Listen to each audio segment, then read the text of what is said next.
Ever wondered how quickly your money actually gets to your loved ones when you use Taptap Send?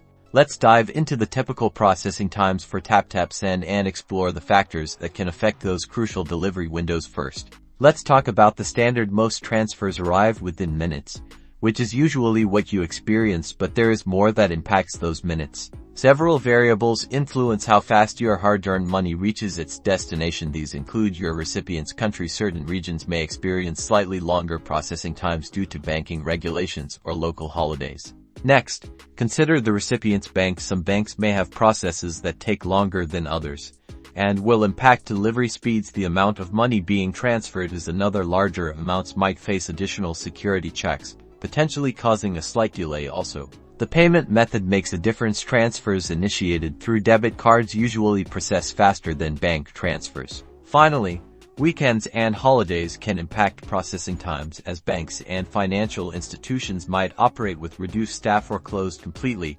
potentially leading to minor delays. Keep in mind that Taptap Send is usually fast and the speed is a defining feature. Review your transfer confirmations closely, as those provide the expected delivery timeframe. If your transfer takes longer than the indicated timeframe, check your Taptap Send app for updates or contact their customer support, who are usually quick to respond. Understanding these elements allows you to estimate transfer times and stay informed.